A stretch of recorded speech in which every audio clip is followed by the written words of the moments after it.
back. Crime novels have gripped readers for more than a century, but how accurately do the likes of Poirot or Miss Marple portray real police investigations in the criminal mind? Well, one crime-writing duo say they're trying to get as close as possible to the real thing. They're Professor Dave Barclay, a forensic scientist who's worked on high-profile cases like the Soham case and the Millie Dowler murder, and the crime writer Margaret Murphy. They penned a novel together under the pseudonym of A.D. Garrett. Good morning to you both. Good morning. Who is A.D. Garrett? Where did you get that name? What does We are A.D. A.D.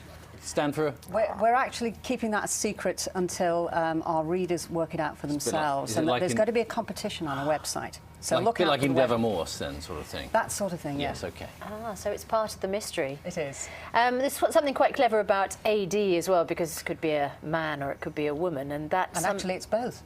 Well, indeed, it is both. Margaret, you were writing novels anyway, crime Yes, novels, yeah. and you had a lot of experience and success in that. Why did you then decide to get together with a professor? Well, I knew Dave from we met at the British Association Science Festival in 2008, and Dave was very entertaining as a speaker and as a performer. And then my agent saw him doing something very similar at the Harrogate Crime Writing Festival, and she said, "Oh, I'd love to get you two together because I'm science trained and I love science." And we had a chat and we decided that we could actually work together. And it came out of that, really. Dave, what do most crime writers get wrong that is not realistic? They can get almost anything wrong because the secret of forensic science is the context. If you get exactly the same scientific results but a slight difference in context, it makes it nonsense and you can't draw the conclusion that you draw. Can you give us an example?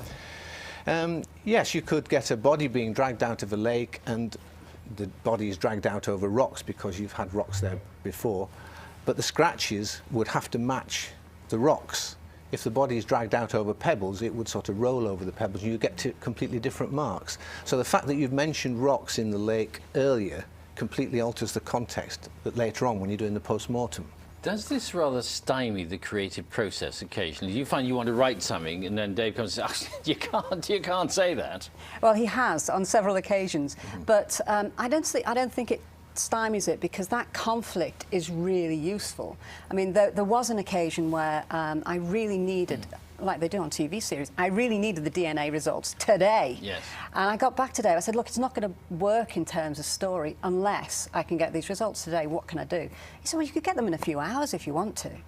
Which I didn't know. So Dave kind of filled in the gaps for me. And you know so much about the business that you know that there would be shortcuts, which would mean that somebody could get hold of something like that. Yes, or ways around it. It doesn't so much stymie to stimulate it because Margaret will have a thing that needs to happen for the plot, and I can maybe suggest 2 or 3 different ways we could accomplish that result. Yeah, well, but there must have been, Margaret, and I know you're being very cooperative and talking so positively now, but there must have been moments when you said, no, I really need this to happen, and I know maybe in real life it wouldn't have happened, but it's so obscure a detail that actually, does it matter if it's not 100% accurate? Well, I feel quite as passionate as Dave does about getting the science right. But there was an example where we were at complete loggerheads. And I remember Dave saying to me, that's daft. He couldn't possibly do that. He must know.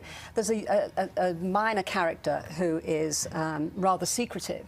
And he didn't want his DNA to be taken. He didn't, actually, he's quite nervous of the police as well. And Dave said, well, he's going to have his DNA taken at every crime scene. He's just got to get over that. And I couldn't get over the fact that I needed this for story. And then I thought, well, actually, I can use this as a conflict between them. And that isn't quite resolved yet. They're still at loggerheads about it. And it kind of, it feeds into the storyline of that character as well. In the book, it's a duo as well. So here you are, somebody who knows a lot about crime writing with a forensics expert. In the book, it's Detective Inspector Kate Sims, who knows all about crime, alongside Nick Fenimore, who's a professor. Who works at Robert Gordon University. How very strange. So are you... Are you asking Are they mirrored? parallels? Are the characters mirrored? Well, Kate Sims is a lot braver and cleverer than I am. But I don't know, Dave, do you identify with Fenimore? I identify with Fenimore, but he's a lot more restrained than I am. I tend to be slightly eccentric in the way I think and rude. I tend to make double entendres and say, as the Bishop said to the actress a lot, even to my students. And He said he was going to get that in, and he's got it in. Yeah, well, that's pretty good, isn't it? Yeah. So, but you've read what Margaret has written, obviously, and she presumably has based this character on you. So are there things where you've thought... No, I think it went the other way around. We created the characters together. Okay. And then bits are written, and then maybe I will write a little briefing note for Margaret as to how to get over one particular thing. So how does this process work? You're not in the same room, presumably. You write something and then you email it and then you send back notes, or...? We outline in detail first. So Dave actually started with a 10-point plot. And from that, we started talking about characters, about interactions, about the kind of investigation that would go on. I went away and wrote a brief outline, and then Dave filled in with briefing notes, and it kind of grew. It's very organic, and even now, even actually at the rewrite stage of the second novel, we are still talking about detail, and we're still kind of making compromises in a sense. All right. Of all the TV detectives that there are out there, I'm wondering which gets your, if any of them get your seal of approval. Who's the most realistic? Got to be Midsummer Murders, hasn't it? No, it's got to be Morse. Morse. Morse is, because he's erudite as well. There's a lot of backstory with Morse, isn't there? So it's a rounded character. But the books themselves are much more plain and simple. If you read the books by Dexter, they're actually quite simple. The Morse is one of the things that's been adapted really, really well for television. But you like the CSI. Sorry to talk over you. CSI. Well, I was going to say, Yes. you like the character of Inspector Morse, but what about the science in the programmes? But it's more solving problems, isn't it? So the science is not enormous part of the Morse series. Yeah, it's more an intellectual exercise, I think, the Morse. Yeah, and the less you can do with the science, the better on TV. A.D. Garrett's come up with there's some pretty gritty stuff actually in it, isn't there? I mean, Yes, the Susanna was saying she found some of it the opening difficult. sequence is about shooting up heroin and sort of step by step and what you do and how it feels. Why does, it's a silly question really, but why does crime writing have to be so grimly realistic? It's a lot less grim than real life. Remember, my background is investigating actual murders, or helping to investigate actual murders, and they're horrendous. And the things people do quite casually to other people are really So actually we're not distressing. getting the real deal when... No, you are not. I mean, you've got a realistic book, but the graphic detail is not there. If you see post-mortem pictures and you see how afterwards people will pretend that they haven't done something. I just hit her. No, you didn't. You hit her 47 times with a brick. You know, that's real life. Okay.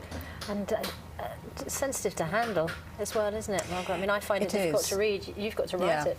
But I think if you went back and looked at the sections where there is a description of a body, for example, a lot is actually left to the reader's imagination. Okay. All right. Good to talk to you. Thank you both very much indeed. Everyone Lies by A.D. Garrett, Margaret and David's pseudonym, is out tomorrow. That is all from Breakfast for today.